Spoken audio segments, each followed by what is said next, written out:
something that we're all very excited about, but a little bit of housekeeping on our part. Again, this is the last talk for the season. We will be restarting our season in September. However, for those of you on the mailing list, do keep an eye on that because we are looking at doing our summer programs. We'll probably do a summer field trip. We had stopped those during the pandemic. We're going to try to get those back up and running again. So we're looking at doing a field trip this year, so keep an eye out for that. Our speaker this evening has also done the traditional role of pulling the first ticket. So for those of you who did raffles or purchased raffle tickets, we've had our first one pulled by our speaker. The number is 853, 853. Do we have a winner, or is he just wandering off? Okay. 853, which is not one of mine either. Bob? Everybody else higher than that? Mine's a little higher than that.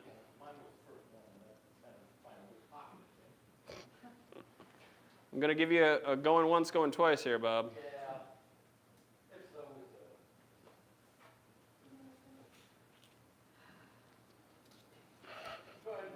All righty. Shaking these up. We've got some very nice items back there. 856. 856. Ah, excellent.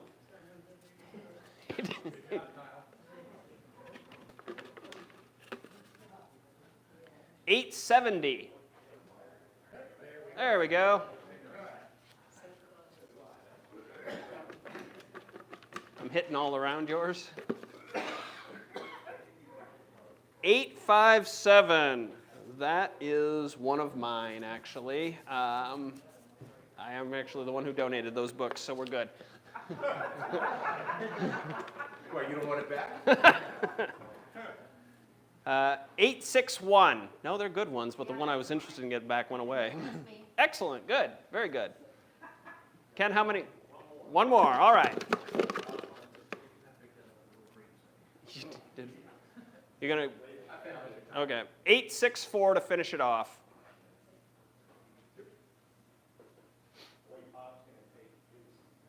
Oh, Bob did find his first one? Okay, very good.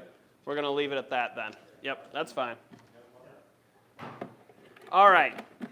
We're going to jump into this evening. Our speaker tonight is someone very familiar to anybody in Civil War circles, probably one of the most prolific authors currently writing in American Civil War, and certainly the expert on cavalry and cavalry actions. And this talk in particular, is something I'm particularly excited about because it really ties into local history, the Johnson-Gilmore raid. So without further ado, let's welcome our speaker this evening, Eric Wittenberg. Thank you, Matt. Yep. And if you wouldn't mind putting this guy on. Not at all.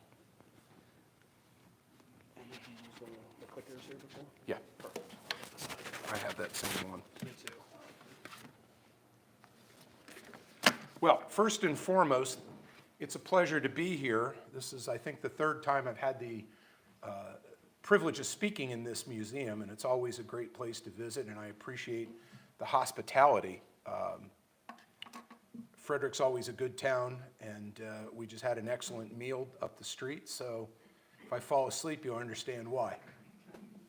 So this is a talk that is based on a book that is in the process of being edited as we speak. It should be published in time for our October Chambersburg Civil War Seminars and Tours program, which will be a deep dive into Jubal Early's invasion. And I'll be doing this talk for that group as well. So if the topic is of interest, keep an eye out for it because the book will be published by Savas Beatty this fall. Slightly different title. This was the original title that I gave it.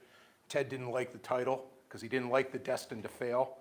So the title of the book will be The Johnson-Gilmore Raid Around Baltimore, 1864.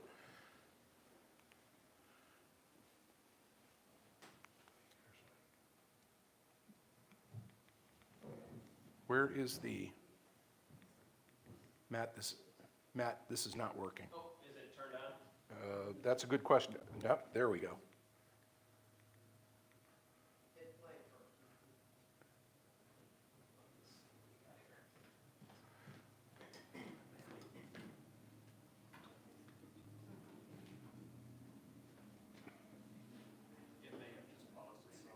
Okay. Technical difficulties. The world we live in, right? There we go. All right. Robert Edward Lee, Commander, Army of Northern Virginia. The end of June of 1864, it was obvious that Grant's army was hemming the Army of Northern Virginia in around Petersburg, and Lee was smart enough to recognize that if he didn't do something to break that stranglehold, it was only a question of time before the war ended. So he came up with the idea of sending Jubal Early, his bad old man, on an invasion of the North, figuring, well, if Jackson's foray into the Shenandoah Valley in 1862 had forced McClellan to send troops away from the Army of the Potomac and away from Richmond, if it had worked then, perhaps it would work again. So Early, now commanding the remnant of Jackson's army, is given the task of first going out to repel the army of Black Dave Hunter, which was advancing on Lynchburg. He will repulse Hunter at Lynchburg, and Hunter will fall back into West Virginia, effectively out of the war for a month, meaning that the Shenandoah Valley was wide open for an excursion by Early's army. And they will march down the Shenandoah Valley, they will cross the Potomac River, and make their way into Maryland. Now, along the way, Jefferson Davis had been talking to Lee. They recognized that there were an awful lot of manpower issues facing the Confederacy, that all the losses that the Army had taken through the overland campaign were going to be difficult to replace. And they came up with an idea that's not a novel idea, and we'll talk about this some more later, but they came up with the idea of trying to send an expedition down to the Point Lookout Confederate prisoner of war camp to free those POWs, to bring them back, to have them join the Army, which they expected would be operating somewhere in the vicinity of Washington, D.C., to join Early, and that 15,000 Confederate soldiers would be brought back into service. It's kind of a harebrained scheme, but we'll get into it. This is Colonel William Hoffman, who was the Commissary General of the United States Armies. Hoffman was, among other things, responsible for POWs. And one of the things that he had to do was make sure that there were adequate facilities to house these prisoners of war. This is the Point Lookout prison camp for Confederate POWs. As you can see, down here is the Hammond General Hospital. So that is not necessarily for Confederates, it's for wounded Union soldiers, but up here is the POW camp. And what do you note about it? Water, water, water. And this, of course, is the Chesapeake Bay. You're not exactly going to swim across it. The way that the POW camp was situated, it was right up to the banks of the Chesapeake Bay. There were no guards over here, because where were the prisoners going to go? The men slept in tents on the ground. There was nothing that they could put between the tent and the sand, and this area was prone to flooding. So it was a miserable place for these POWs. Their lifestyle was awful. It became a place where, like so many other prisoner of war camps, became quite a place for disease and illness, but yet there was nowhere for these POWs to go. Where were they going to go? And those are a photograph taken of some Confederate POWs at Point Lookout. They actually look pretty healthy there. Most of them hadn't been there that long. Here is a small piece of a large color print that is in the Library of Congress, but you see the POW camp. And what do you note about it? It's jam-packed. It's filled with tents. The stockade goes right up to the beach. There's nowhere for these guys to go. This is Brigadier General James Barnes. Those of you who are students of the Battle of Gettysburg are no doubt familiar with General Barnes. He commanded a 5th Corps division at Gettysburg. He has had health issues after the Gettysburg campaign and has been assigned to command Point Lookout. So he is in charge of this POW camp as well as the hospital. he has with him about 1,100 troops, almost all USCTs. And this was a big problem for the Confederates. Being guarded by freed slaves, by black men, didn't sit well. And there was a lot of tension that was created by it. Point Lookout was not a happy place to be if you happened to be one of the guests there. So the plan was derived. They were going to do a twofold approach to try and free these prisoners of war. On one hand, there was going to be an amphibious operation. The amphibious operation would be commanded by General Lee's oldest son, George Washington Custis Lee, would command the ground forces, and this man, John Taylor Wood, who was a commander in the Confederate States Navy, would command the naval portion of it. And of course, he was to transport the Confederate infantry who would make a landing and free the prisoners of war there. The problem is, mission security for this thing was awful. It was just horrendous. Everybody in Richmond knew this thing was being planned. It was talked about on the streets. So not surprisingly, word of it got back to the Union High Command. And Davis, recognizing the problems with mission security and figuring it would just end up being a waste of these troops and of the Marines and sailors, called off the amphibious portion. So this leaves nothing but a cavalry raid to try and free these men. So Early's advanced down the Shenandoah Valley, all the way to Martinsburg before crossing the river and going east and making his way almost all the way to Baltimore is how he intended to go. Of course, we all know what happens. So this is the planned route for the Johnson-Gilmore raid. Through Frederick to Westminster to Cockeysville, operate around Baltimore, and then down to Point Lookout, where they would free the POWs. All this was supposed to be accomplished in 3 days. That's why that I originally titled the book, Destined to Fail. It was an unrealistic, unachievable schedule. But that's what was planned. So from July 2 to 9, of course, Early makes his advance across the river. There's some skirmishing to the west of Frederick here, and then he eventually will make his way south of Frederick and fight the Battle of Monocacy. This is our friend Benjamin Spoons Butler, commander of the Army of the James, and it was theoretically under the Point Lookout prison camp was theoretically in his department and theoretically under his command. Who remembers the TV show NYPD Blue? Looks just like Dennis Franz, right? Too bad Dennis Franz never got to play him. Sickles was, Sickles, talk about dirty guys. Ben Butler was obviously an important politician because he was a war Democrat. He was a good administrator and he was a god-awful battlefield commander, so he's probably in the right post.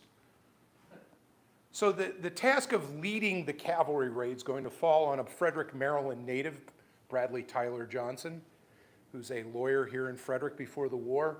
He ends up in command of a regiment of Maryland cavalry called the Maryland Line. Shortly after the Battle of Trevilian Station on June 11 and 12, he gets promoted to brigadier general. He's now in command of a large brigade, some of it consisting of the old brigade commanded by Grumble Jones, along with the 8th Virginia Cavalry, but it's mostly Marylanders. And General Lee wanted somebody to lead this expedition who was a Marylander. He wanted somebody who the local citizenry would support, who was well known, and who was of unquestioned loyalty. And Bradley Johnson had proven that over the course of the war, and he was a popular guy. The men liked him. So he is given the task of leading this expedition. As his second in command, he's got Major Harry Gilmore of Baltimore.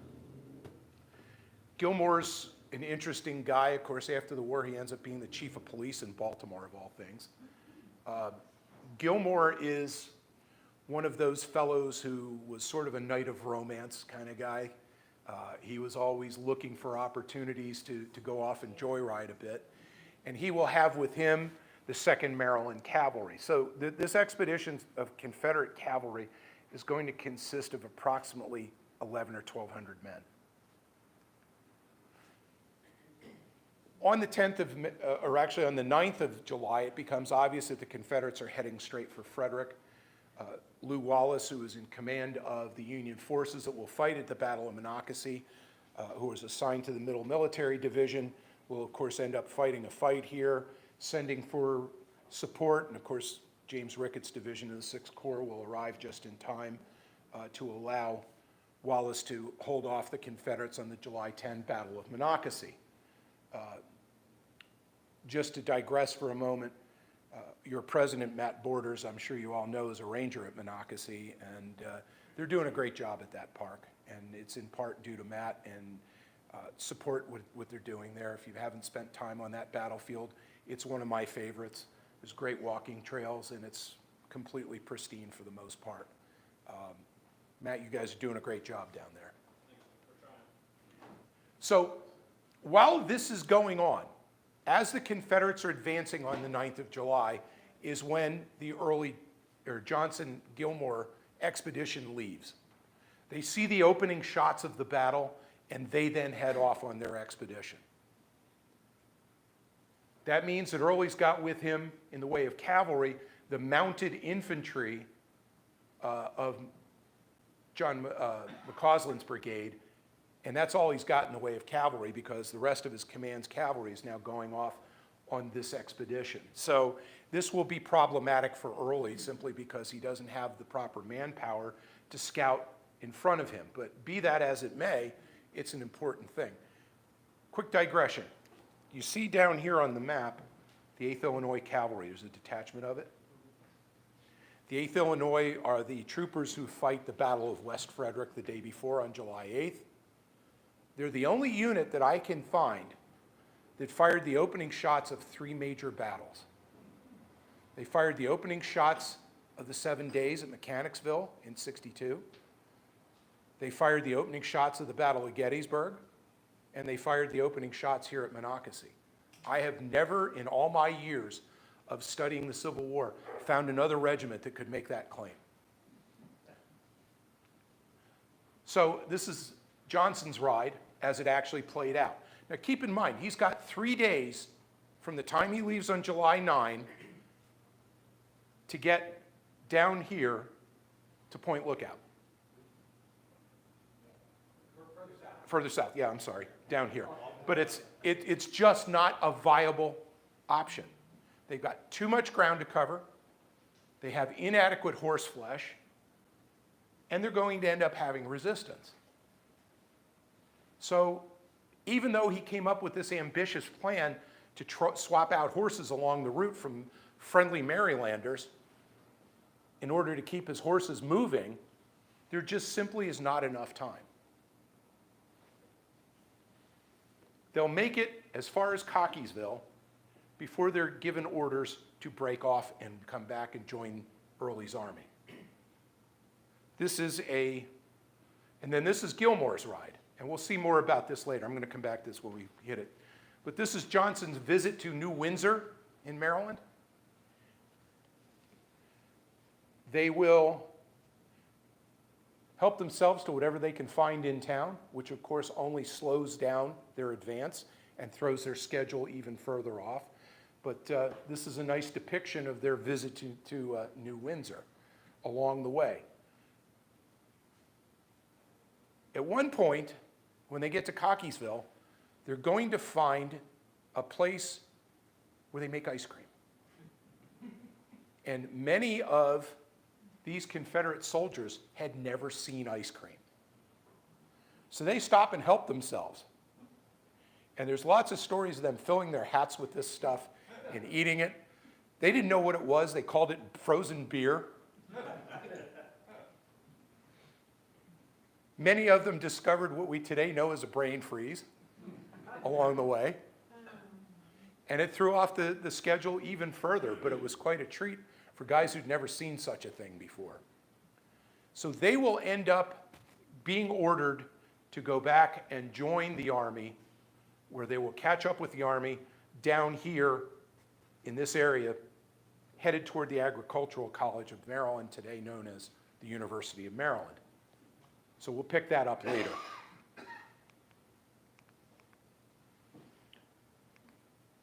So here's Gilmore's ride. Gilmore is given the task of destroying bridges across the railroad bridges across the Gunpowder River.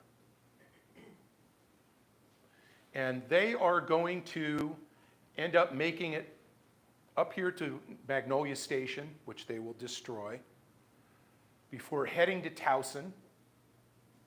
Gilmore will stop and visit his parents, because he goes right by his family home. Makes his way to Pikesville in the outskirts of Baltimore, before again receiving orders to go and join the Army, and they'll link up with Johnson somewhere right around here before rejoining the Army. This is one of the railroad bridges across the Gunpowder River. There were two. What do you notice about it? It's elevated significantly, right? And it's a big trestle. If they can knock that thing out, it's going to be difficult to repair. So when they get to Magnolia Station, there was a train there. So they decide they're going to help themselves to the contents of the train. They'll get all the passengers off of it, and you see them here.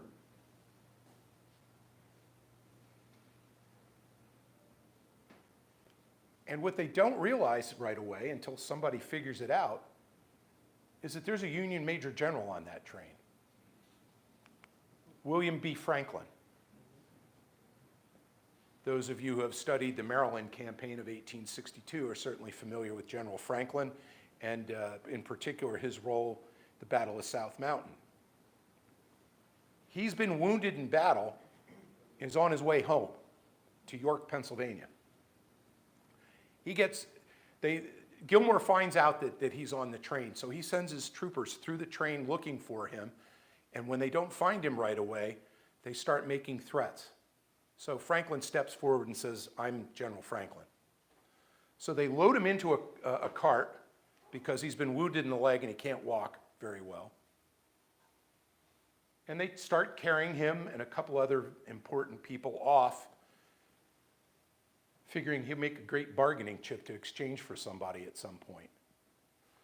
So as they are going, the men get exhausted late in the day, and they decide they're going to stop.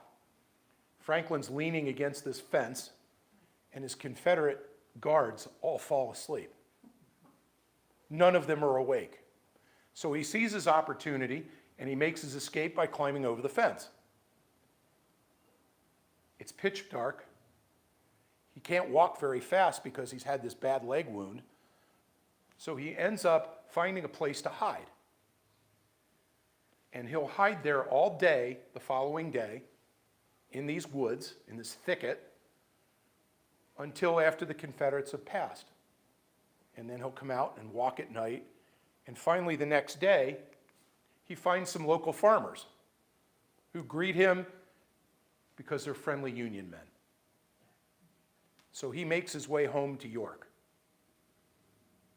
There's a great letter that he wrote to his sister describing this episode that if you pick up the book when it's published, I quote from it extensively. There's no better source than his own words to describe his ordeal. So after they've received the orders to break off, they will join back up with Johnson's column. This is the Maryland Agricultural College. Like I say, today it's the University of Maryland. It was one of the original land-grant schools. And Johnson's column, including Gilmore and his men, will make a stop there where they're welcomed by the college president, Henry Onderdonk, who was apparently a Confederate sympathizer, because he will order the commissary at the college to feed Johnson and his men. And they'll stop there long enough to have a nice meal before moving on. Onderdonk will actually be arrested for this. And they were going to court-martial him, which is interesting because he wasn't a a soldier. But ultimately, the charges were dropped. We don't know why. I can tell you why. As a lawyer, I can tell you why, I think. I think it's because they didn't have any evidence to prove that he had conspired. And remember what the burden of proof is in a criminal case. It's proof beyond a reasonable doubt. And I don't think that the military lawyers who were responsible for this believed they could make a case against him because it was ultimately dropped. Onderdonk, when he leaves the agricultural college, ends up being the principal at St. James College in Williamsport. And that's where this photograph comes from. It's an interesting little sidelight, and there's an appendix in the book about it. So what we have here is this long ride that accomplished nothing.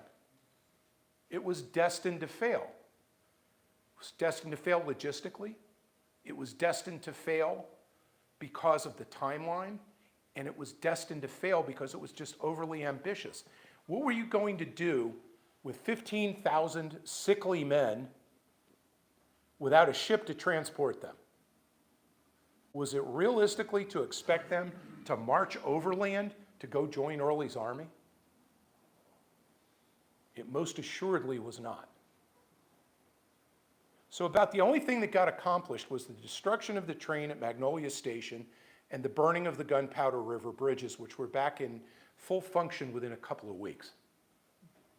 All it really did was interrupt the flow of supplies and communications. It's an interesting sidelight, but it's also not the only time it happened. We'll come back to that in just a moment. So the upshot of it is, this is the monument in the Confederate cemetery at Point Lookout. There are approximately 2,200 Confederates that are buried in unmarked graves there at Point Lookout, unlike Camp Chase in Columbus, where I live, where all the graves are marked and they knew exactly who was where. Here, they're all unmarked. We have some idea of who they were, but couldn't tell you which plots they're in. So what they did was they originally erected this small monument, and then the Confederate, the United Daughters of the Confederacy ended up raising money to erect the large monument. So they're both there today. The Point Lookout POW camp and the hospital there, Hammond General Hospital, are today a state park. There is a museum there. It's well worth a visit if you ever have the opportunity to go there. It's out of the way, though. It's a long drive out of the way, and it's not an easy place to get to, but if you can get there, it's worth the visit. So before I conclude, I want to talk about several other episodes where this sort of thing was tried. First and foremost, you have the Kilpatrick-Dahlgren raid at the end of February of 1864, which was intended to free Union prisoners of war from both Belle Isle and Libby Prison in Richmond. It was, again, something of a harebrained scheme for many of the same reasons. What are you going to do with those men if you free them? Where are you going to go with them? You're going to march them overland? Most of them are sick. None are in any condition to make a long forced march. And it fails miserably. Not surprisingly, Judson Kilpatrick lost his nerve. Ulrich Dahlgren was repulsed from the outskirts of the defenses of Richmond and gets killed in King and Queen County by an ambush, creating quite a hue and cry. Then later in 1864, William Tecumseh Sherman gave his blessing to a harebrained scheme to free Union POWs at Andersonville, led by one of the McCook brothers and George Stoneman. This raid is not only a miserable failure, Stoneman ends up being captured himself, along with Miles Walter Keogh, his aide.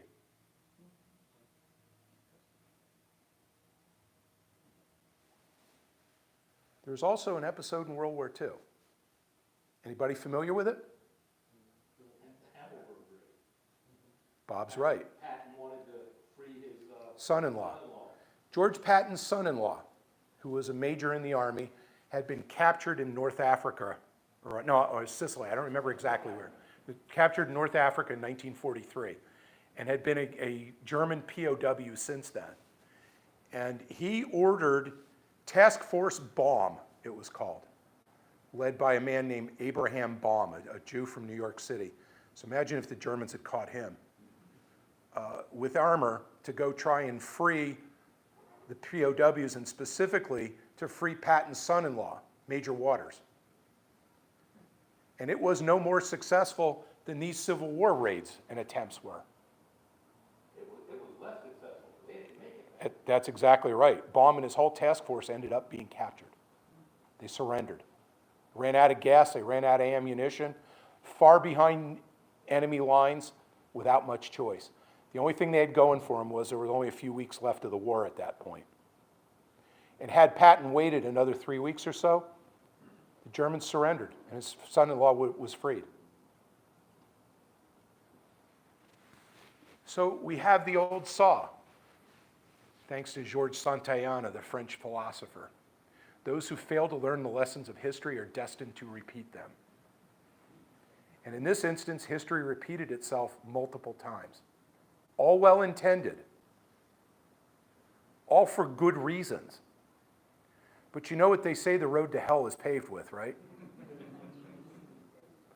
And all 4 of these expeditions, including the Johnson-Gilmore raid, were destined to fail. And all 4 of them did indeed fail. Some food for thought for you. So what I find compelling about this are the stories that pop up along the way. And there are lots of great stories that have been passed down by both the troopers who participated in this raid, as well as from the locals, like the great story about the guys with the ice cream.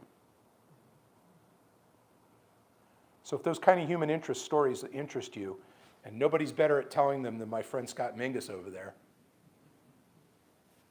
you'll find this expedition interesting. And I do want to, Scott, stand up if you would. For those of you who don't know Scott, Scott and I have collaborated on a couple of projects. And like I said, there's nobody I know that's better at telling human interest stories of the Civil War than Scott Mingus is. And if you're at all interested, Volume 2 of our study of the run-up to the Battle of Gettysburg was published about 3 weeks ago. And I've got copies of both volumes here, as well as the second Winchester book that Scott and I did. Take the opportunity and get both of us to sign if that's of interest to you. And with that, I thank you, and I'm happy to entertain your questions.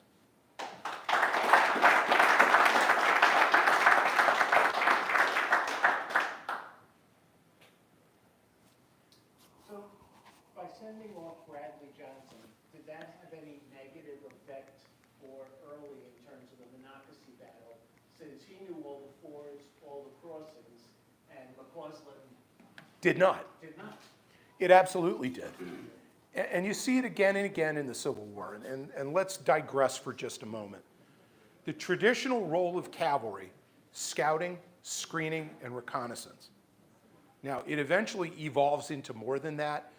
The technological advances in particular on the Union side will end up causing the cavalry to evolve into something that does more than just these traditional roles, but also is engaged as a mounted strike force, almost a prototype for modern armor. But McCausland's guys were distinctly not suited to the type of work that they end up having to do at the Battle of Monocacy because Johnson's not there. They're mounted infantry. They're not traditional cavalry. They don't carry cavalry weapons. They haven't really been trained or particularly experienced in doing scouting, recon, and that kind of work. So Early ends up more or less blundering into Ricketts and Wallace at Monocacy because he doesn't have a cavalry screen out in front of him. And McCausland's guys fight well at Monocacy, there's no question about that, but it's not really what they're supposed to be doing. Cavalry's supposed to be operating on the flank. Where are they? Making important attacks. So your question is particularly pertinent because it left Early largely blind. But in fairness to Early, this was ordered by Lee and Davis. And he didn't have a whole heck of a lot of choice but to go along with it. Matt, do you agree with that? No, I absolutely would agree with that. We see it in particular with Coslin's first attack. He has no idea what he's running into, and he gets punched in the mouth because of it. Yeah, and they take some pretty good losses. He does, and he does a little bit better later in the day, but he's already taken that hit. Interestingly enough, Early will credit McCausland for finding the ford that they do eventually get across, and refers to it in his post-war memoirs as McCausland solved the problem for me of the bridges being there. But I mean, Johnson was from here. He knew every inch of this ground. He was the one who should have been leading Early's way. But he's been sent off on this foolhardy expedition that had no hope of succeeding. Good question. Thank you. Mike. My understanding is you don't need hindsight on this. Even Johnson went to Early and said, I can't do this. Yeah, he did. You're absolutely right. Early knew it too, but it had come from above. So what are you going to do? I mean, it's an order, and soldiers obey orders. That's what he told Johnson. But Johnson, that's exactly right. Johnson had a very realistic understanding of his circumstances. He knew that this had no chance of succeeding. He, in fact, told people that. But it's a lawful order, and what do soldiers do? They obey lawful orders. He gave it his best shot. Good point, Mike. Matt? Eric, I've got an interesting one. From what I've read on the Johnson-Gilmore raid, there's almost this continued downplaying of the effectiveness of the USCT by Confederate forces throughout the war. And the USCT, as you pointed out, are guarding the troops at Point Lookout. Do you feel, or perhaps your research has shed some light on this, are they basically discounting those troops down there? Oh, they absolutely were. They absolutely were. And some of those guys were green, but some of them were combat veterans. Right. And they had no respect for the fighting abilities of these freed slaves. They just didn't. They said, they're going to run. They're not going to stand and fight. And time again, the USCT proved that wrong. If you want a great example of it, look at the fight at Wilson's Wharf in early June of 1864, when USCT put a pretty good whooping on Fitzhugh Lee's cavalry and drive them away with pretty serious losses. These guys could fight, but the Confederates greatly underestimated them because they didn't think they would stand and fight. They didn't think they had the discipline. They didn't think that they were cut out to be soldiers. And I think that had these poor bedraggled cavalrymen made it to Point Lookout, let's assume for a minute that they did, they were going to face a pretty stern test from some veteran troops and some green troops who were behind fortifications with an experienced combat general in command, in James Barnes. I don't think that had they gotten there, they had any realistic chance of freeing those POWs. Let's remember, these are cavalrymen who are armed with weapons that those who had carbines, the effective range of a carbine is 300 yards. And these are infantrymen with, 3-band Enfield rifles. I think it would have been a turkey shoot. What about the Union gunboats down there? I mean, there were at least a few Union. There were a couple, and in particular, they became a problem for Gilmore because there were a couple of gunboats. At one point, Gilmore actually allowed the civilian passengers that were taken off the train at Magnolia Station to board one of the gunboats to take them away to safety. But there were a couple of Union gunboats that were in particular up here at the Gunpowder River. And of course, there's an entire squadron in the Chesapeake Bay. So let's assume that the maritime portion of this thing hadn't been scrubbed. The likelihood is that John Taylor Wood's ships would have had to fight their way through that flotilla of Union gunboats just to try and get to Point Lookout. So again, your point is well taken.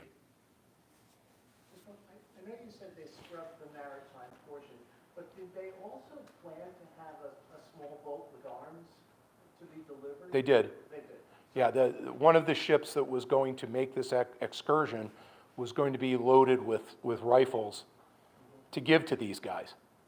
But like I said, the mission security was so non-existent that they were afraid it would be a debacle, which it probably would have been, because there were, in fact, Union gunboats waiting for them, that they scrubbed it.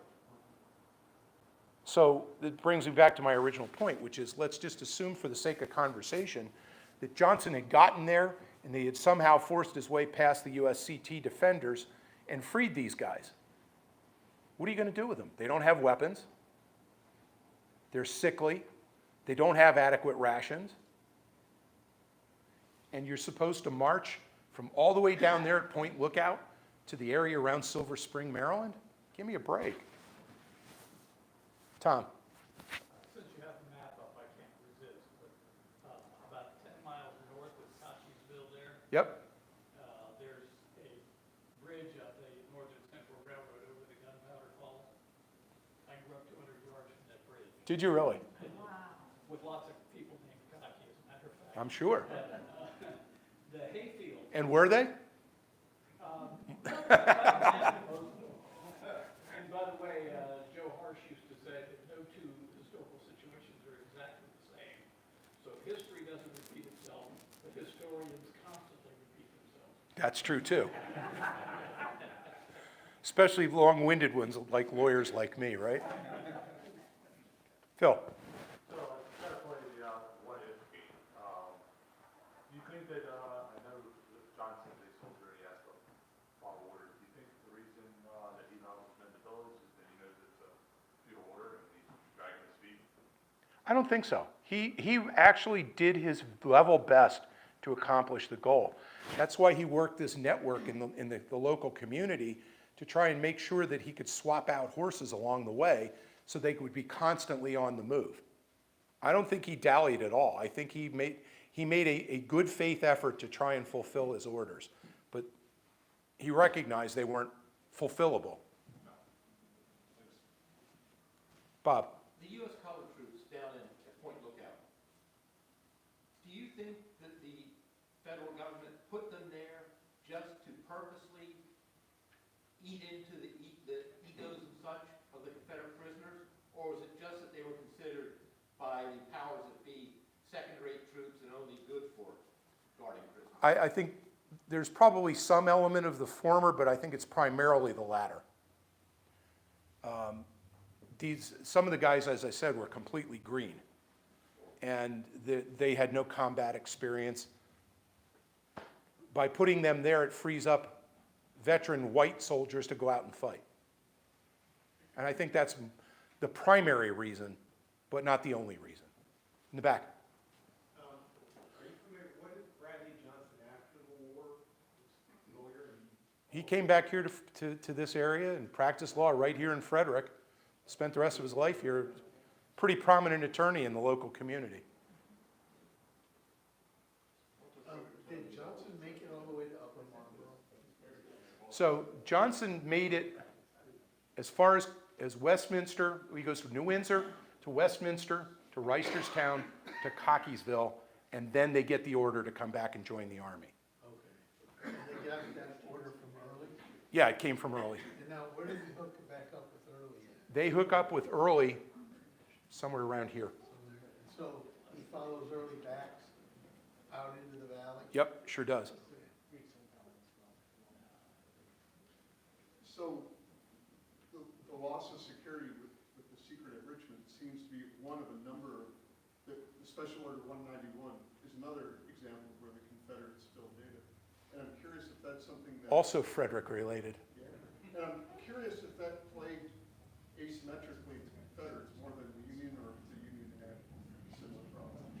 Well, they certainly had the same problem with the Kilpatrick-Dahlgren raid. It's a thing that plagues both sides simply because there's no means of quick communications. Everything's done by couriers. Couriers get captured all the time. And there's an awful lot of loss of intelligence that way. Yeah, on both sides. And then you have stupid things like Special Orders 191, which was carelessness.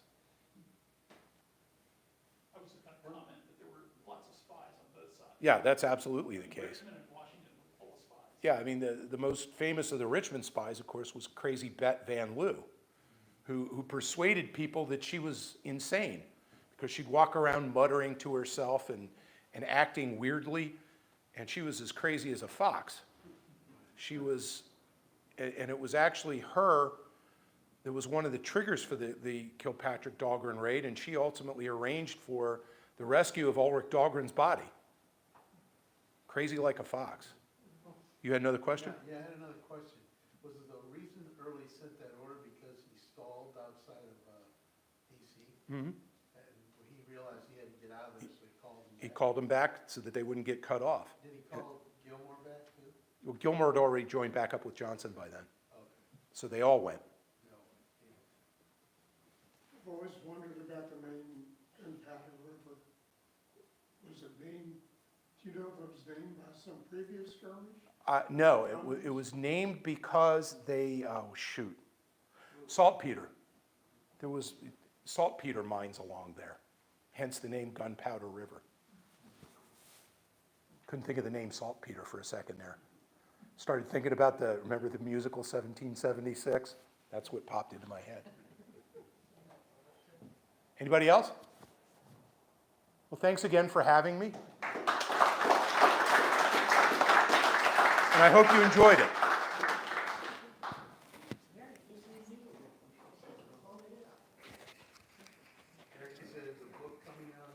I do.